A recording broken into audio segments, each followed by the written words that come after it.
How's it going, everybody? It's Chad. I'm out here on a mountain run, and it's a place that I typically come to about 15-20 times a year. And I'm going up the trail as I normally do, and I look over to my right and I see one of my all-time favorite tonic plants, and that is the reishi mushroom. And this particular type of reishi is called Ganoderma tsugae, which is it's different, slightly different from the reishi that's typically used in Chinese medicine, or traditional Chinese medicine, because that one is Ganoderma lucidium, and it does have quite similar properties, not quite as potent, but the fact that these things are growing in the wild, and I will probably harvest them after this video is over, because they are just great, and it's early July here, so it's about the time that they tend to pop up. I'll go ahead and show them to you. So this is the reishi, red reishi to be specific, and the way that you can tell that they are ready for harvest is not necessarily by the size, but it's by, you can tell how this is all lacquered looking, because when they first start to come out, they're just more like a dull brown. I found some dull brown ones up the way, which I probably won't harvest those today, but you can look and see, this is what happens. Here's some more right here, and this is one from last season, so if they don't get picked or get knocked off, that's what they end up looking like. But this guy, pretty nice size, just to like give a hand comparison there. And coming around there, a whole bunch of more little friends. I love them. So with these mushrooms, if you are to come across any, the one thing that a lot of people get concerned about when it comes to mushrooms, and I'm in that ballpark, is that whether or not how can you tell they are safe?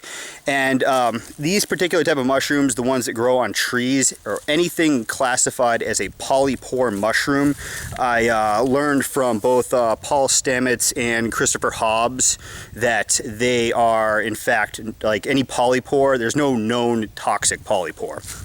So I was at the Herbal Symposium over in Massachusetts a couple weeks back, and they were there speaking, and both of them spoke on that. So if it's a polypore, no reason to really worry. But once again, anytime you're harvesting something from the wild, you want to make sure you know what you're getting so that you don't run into any problems. So with these particular mushrooms, what I'll do is, since they are small and it's like 85-90 degrees out right now, I'll probably just take them back to my place and just lay them out in the sun and just periodically flip them over.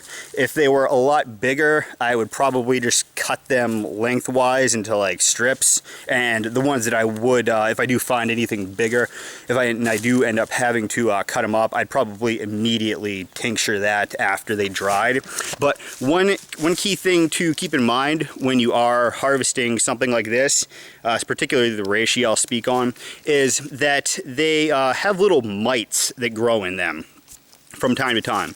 And the mites, they're not harmful to us, but Christopher Hobbs was saying that if you harvest reishi and you dry it and you just let it sit, you'll start to see sawdust piles because the mites are in there eating. So the way to get around that is just to, after you've make sure it's completely dry, you then just go ahead and throw it in the freezer for 2 or 3 days and you should be good to go. But mushrooms are just, they've got so many awesome qualities. And back about a year and a half ago when I was sick, from just, if we were to label it Western terms, adrenal exhaustion and leaky gut and just a whole bunch of other crazy things.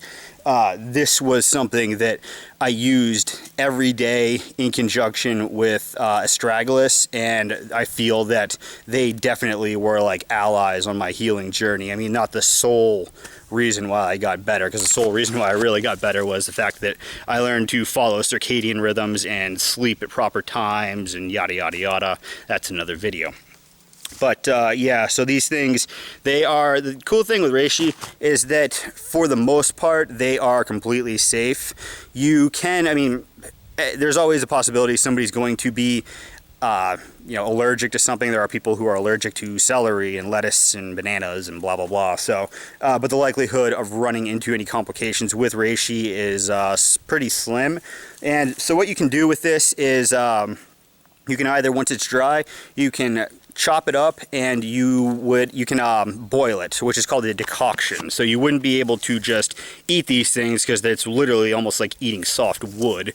And as far as like making a tea, you can't just throw it in there and let it steep, because mushrooms have a type of fiber called chitin, and that's CHITIN if you want to look into it further. And it's basically a really, really, really tough fiber, and it makes like vegetable fiber look like, you know, nothing.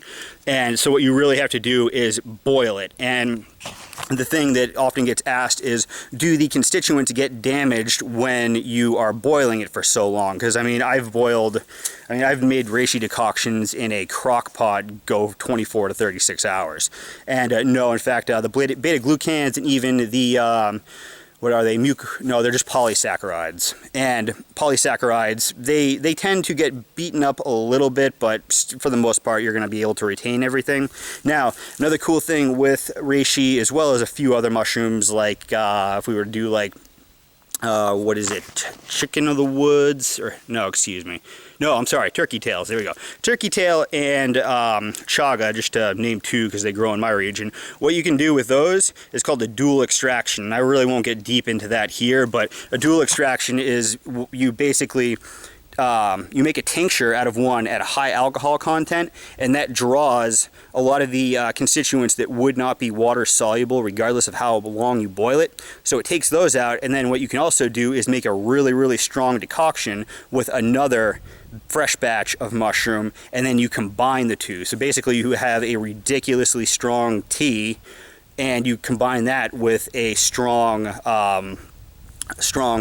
like tincture, like, which is an alcohol extraction, and from that it ends up being like a 35% alcohol content, which is fairly low for most tinctures, and you've got a well balanced constituents, so it gets to do all the magical things that we know the plant does and what we know it doesn't do. And yeah, I know it's a mushroom, it's mycelium, blah blah blah, it's not quite a plant, but purpose of this video. So anyways, this is a load of fun. I'm going to go out and see if I can find some more, but yeah, so that's it for this video. If you have any questions, just send me comments. I'm in the process of rebuilding my website. I built it, put it together. I really didn't like the feel of it, so I'm just essentially tearing it down and starting anew. And so if you're interested in checking that out, I'm going to be putting up a whole bunch of cool blog posts, pictures, things how you can help yourself with not only plants and nutrition and sleep and just all kinds of things. I see that I bring a whole lot of different worlds together in terms of overall health, because I like to just look at a very broad scope of things. So it's gonna be a lot of cool things there. If you want to check it out, it's I'm gonna post a link down below, but I should have that completely up and running and all snazzy looking by about mid-July. So anyways, you guys have a great weekend, and I'll talk to you later. See ya.